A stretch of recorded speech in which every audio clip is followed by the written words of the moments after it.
Hey, y'all. I have some deep thoughts for you today. I hope any of this makes sense, but it's all about proving contraries. I feel like I need to explain a concept that I've learned that was next level understanding for me.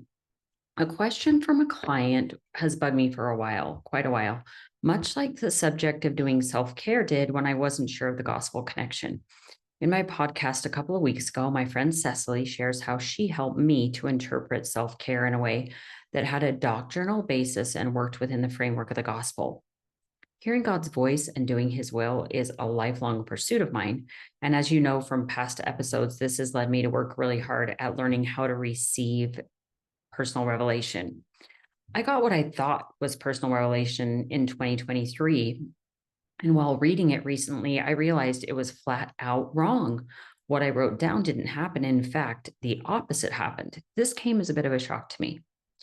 You all know that I teach tons about thought work, and now I had this idea that I couldn't trust my thoughts or what I considered revelation.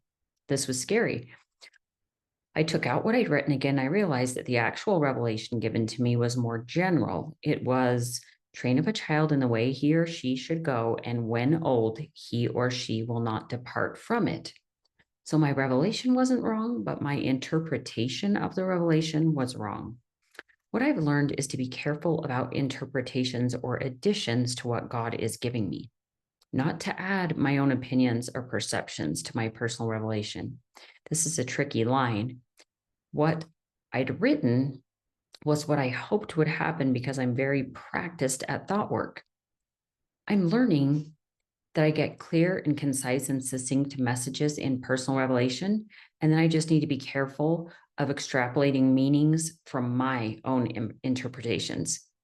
In Lehi's dream, he had a marvelous experience, but then he didn't know the meaning of this dream until it was given to him.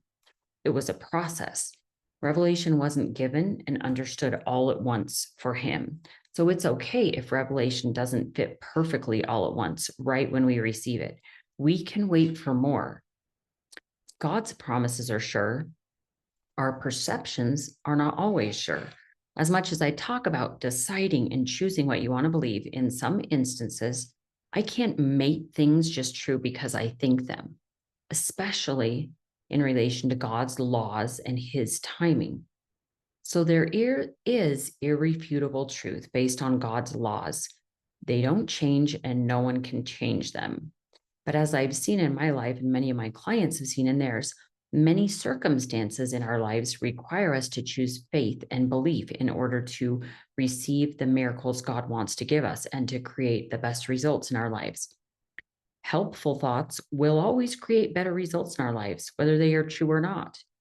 In a lot of instances, choosing a thought and then seeing how we behave and what we experience from that thought in our lives is the only way to know if we want to keep it. It's a process of trial and error. I've been surprised at times that certain thoughts were unhelpful that I thought would be, and others were helpful that I didn't think would be. When I find a thought that works and my actions and results are what I want, I work hard to believe that thought and I continue to practice it. And many of those thoughts have become my personal truth. They've helped me be a more Christ like version of myself in so many ways. This work has been so very helpful in many instances in my life. So helpful that I teach this and to others. So here is where proving contraries is important. President Nelson has said, many now claim that truth is relative and that there's no such thing as divine law or a divine plan. Such a claim is simply not true. There is a difference between right and wrong. Truth is based upon the laws of God, what he's established for the dependability, protection, and nurturing of his children. So that is true. There are divine laws and there is divine truth. But he's also said this: only your unbelief will keep God from blessing you with miracles to move the mountains in your life.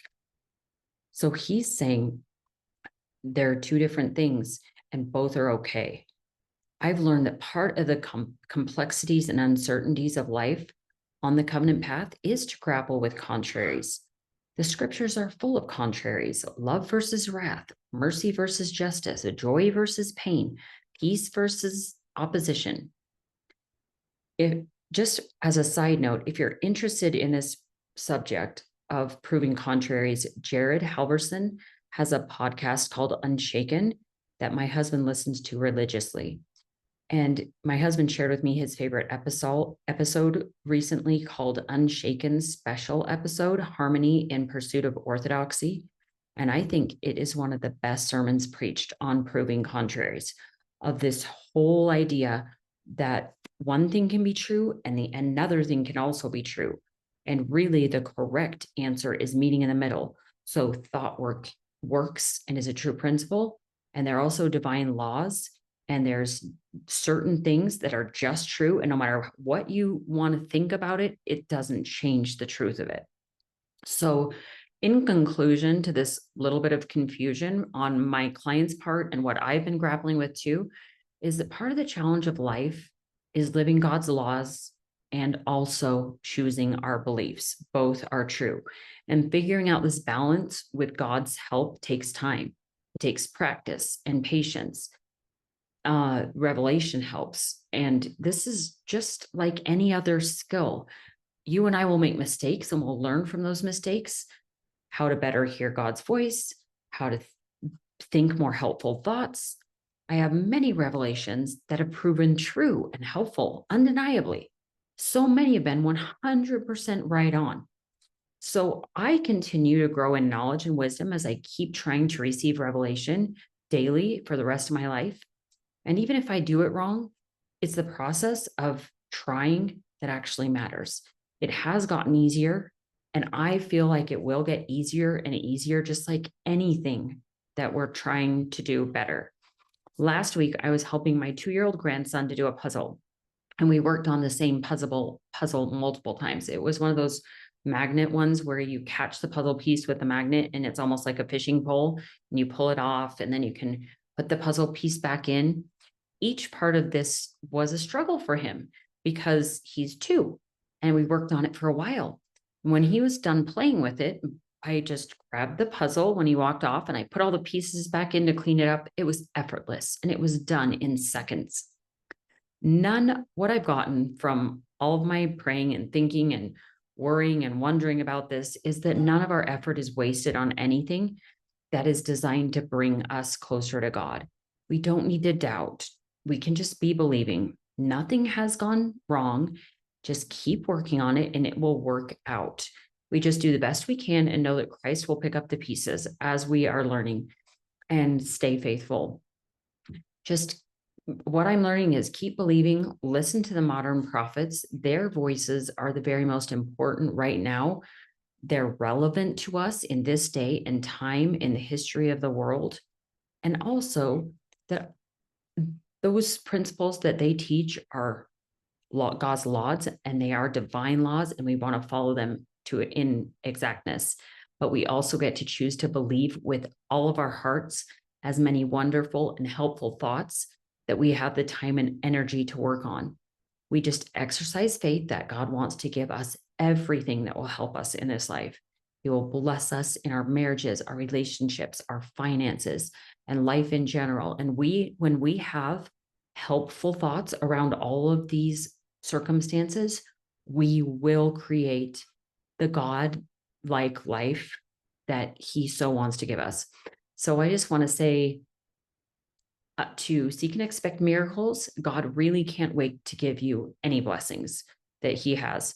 And I'd also love to hear your comments on this topic because it's come up, and I feel like I've worked through a lot of it, but I bet you have some thoughts that would be awesome to hear. So definitely email me at charlotteshieldscoaching@gmail.com or text me if you have my number and tell me what your thoughts are on this subject. I'd love to hear them.